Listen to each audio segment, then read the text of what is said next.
आंतरराष्ट्रीय बौद्ध धम्म परिषद या ठिकाणी आयोजित केलेली आहे। मी सुरुवातीलाच नमो बुद्धाय, नमो धम्माय, नमो संघाय या ठिकाणी बुद्धरत्न सागर सोशल वेलफेअर फाउंडेशन आयोजित आज धम्म परिषद या ठिकाणी होते आणि खऱ्या अर्थाने विश्वाला शांततेचा मार्ग दाखवणारे, मानवतेला करुणेची दिशा देणारे भगवान गौतम बुद्ध यांना माझं विनम्र वंदन करतो, नमन करतो। भारतरत्न महामानव डॉक्टर बाबासाहेब आंबेडकर यांच्या स्मृतीस कोटी कोटी विनम्र वंदन करतो आणि आपल्या सगळ्यांचं मनापासून स्वागत करतो। व्यासपीठावर उपस्थित जगभरातून आलेले आदरणीय भिक्खू संघ, विद्वान, विचारवंत आणि माझ्या लाडक्या धम्मप्रेमी बांधवांनो आणि भगिनींनो, आज इथं खासदार आपल्या प्राध्यापक ज्योतिताई वाघमारे आहेत। त्या भीमाची लेख म्हणाले, इकडे पण दुसरी भीमाची लेख आहे, महापौर ठाण्याची, शर्मिला पिंपोळकर, महापौर ठाणे। त्याचबरोबर या धम्म परिषदेचे मुख्य आयोजक भंते रत्नप्रिय थेरो आणि खास संभाजीनगरहून आलेले आपले भंतेजी विश्वदानंद महाथेरो आणि भंते विनय बोधी महाथेरो, भंते के आर लामा, भंते शांतिप्रिय थेरो, भंते डॉक्टर राजरत्न थेरो, भंते संबोधी थेरो आणि भंते आर आनंद थेरो आणि राहुल लोंढे आहेत आपले, ते पण तो भीमाचा मुलगा आहे, लाडका आहे, तो पण आपला प्रवक्ता आहे आणि सिद्धिविनायक मध्ये पण आहे ना, सिद्धिविनायक मंदिराचा ट्रस्टी आहे आणि किरण सोनावणे आमचे शिवसेना प्रवक्ते आहेत। उपस्थित सर्व मान्यवर आहेत आणि बाकी सगळे भंते उपगुप्त महाथेरो, भंते करुणासागर थेरो, भंते महामोगलायन थेरो, भंते सदानंद थेरो, भंते शीलकीर्ती थेरो, भंते बोधिशील थेरो, भंते काश्यप थेरो, भिक्खुनी उत्पलवर्ण, भिक्खुनी कल्याणी, अनेक सगळेच, आता ज्यांची नावं राहिली असतील ते मला माफ करा, सर्व भिक्खू संघ आणि उपस्थित सर्व माझ्या लाडक्या बहिणी आणि लाडके भाऊ, सगळ्यांचं मनापासून मी स्वागत करतो। खरं म्हणजे या सगळ्यांचं ठाणे नगरीमध्ये स्वागत करताना मला आनंद होतोय, कारण ठाण्यामध्ये मगाशी कोणीतरी नाव घेतलं धर्मवीर आनंद दिघे साहेबांचं। धर्मवीर आनंद दिघे साहेबांचं हे ठाणं, बाळासाहेबांचं देखील या ठाण्यावर विशेष प्रेम होतं आणि म्हणून या ठाणेकरांनीच या तुमच्या सर्वसामान्य एकनाथ शिंदेला या राज्याचा मुख्यमंत्री केलं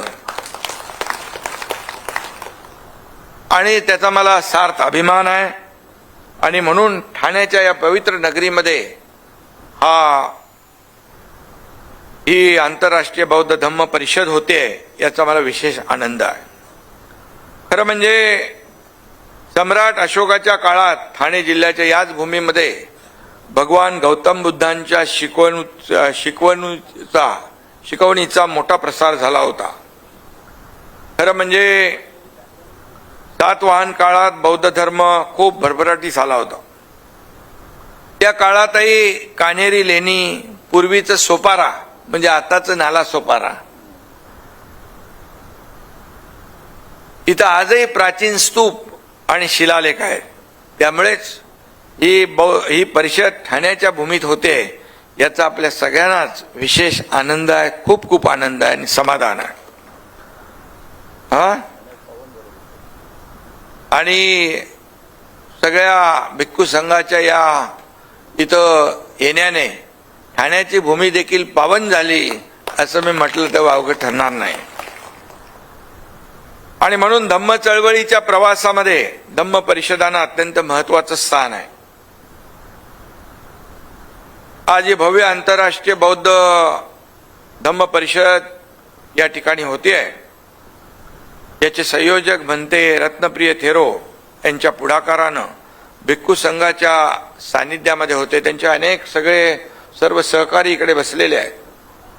या सर्वांच्या सहकार्यातून आज इथं ही परिषद होती आहे.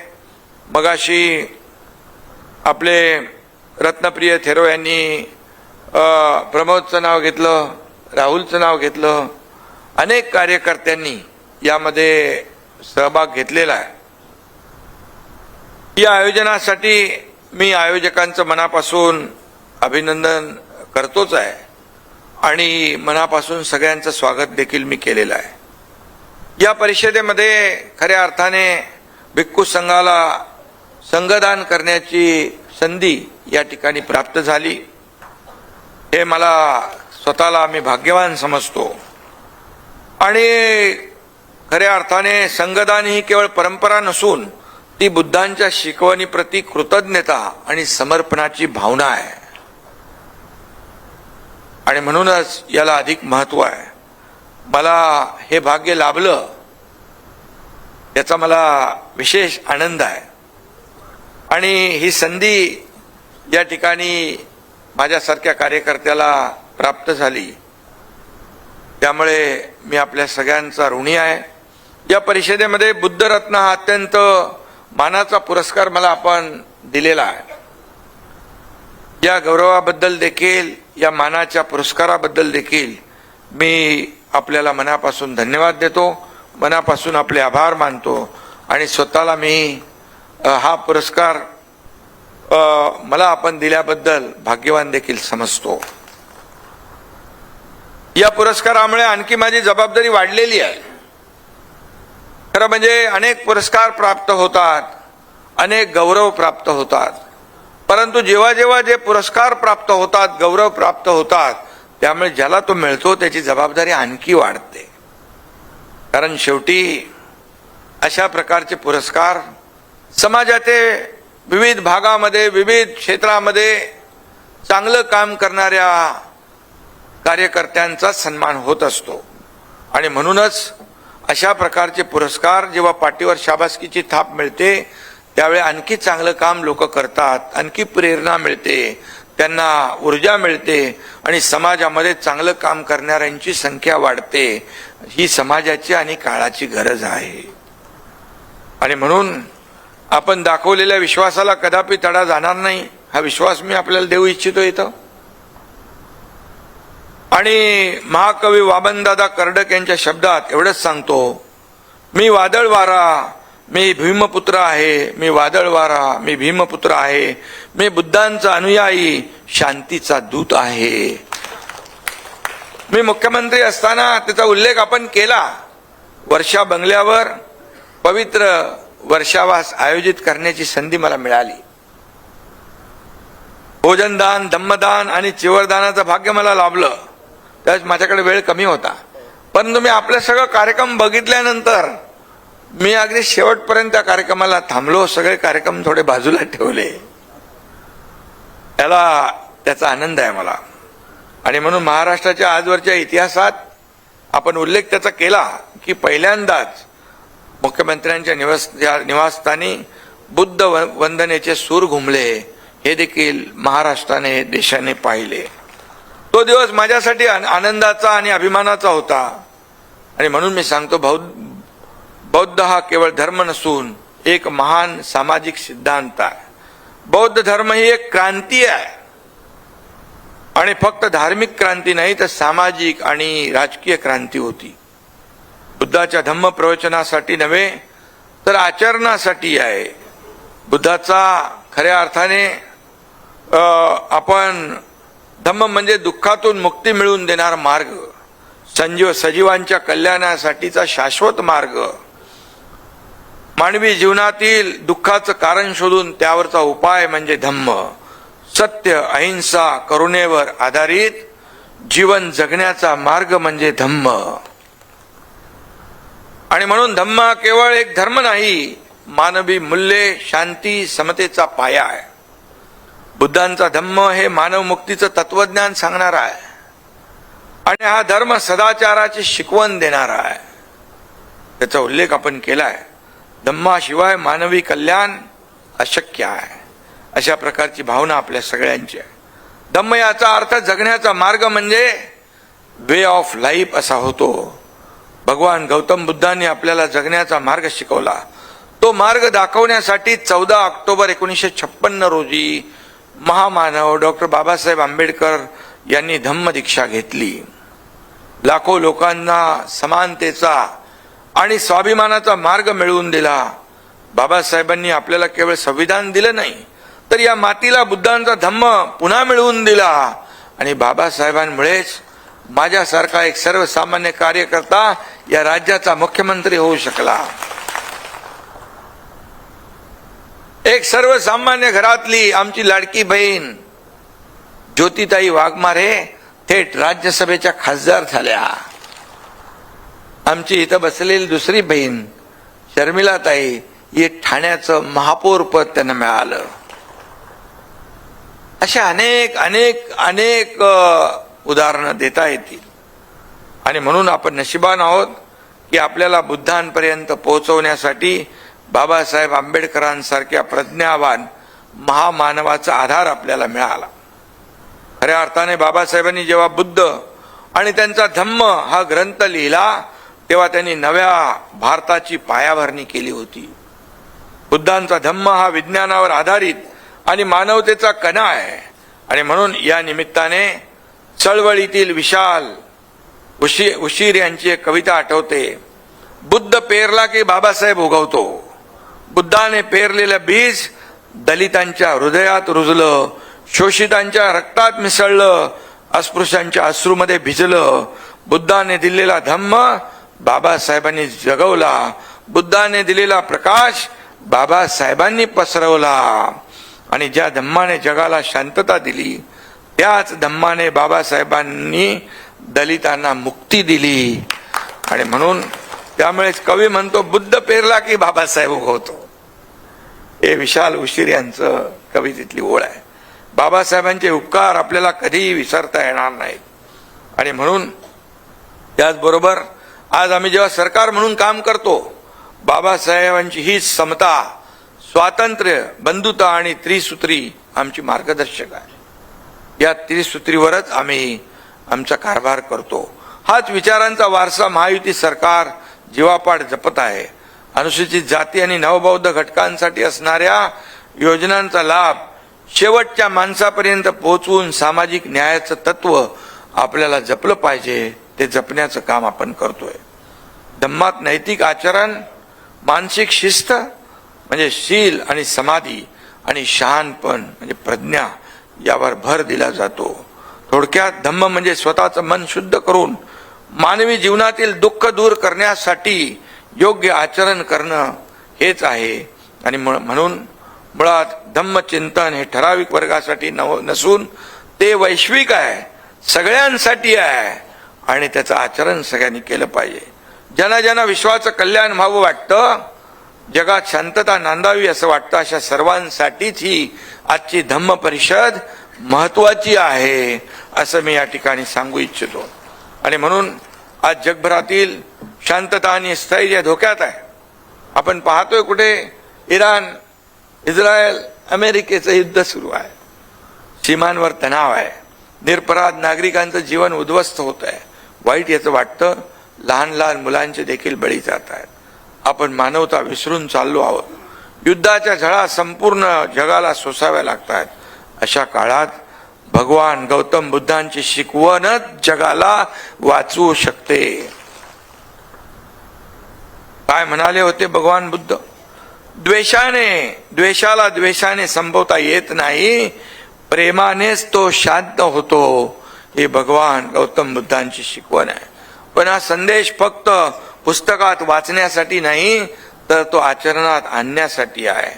आणि म्हणून महाराष्ट्राच्या भूमीवरून संत परंपरेच्या या पवित्र वारशातून आपण जगाला एक ठाम संदेश देऊया. जगाला युद्ध नको, बुद्ध हवा.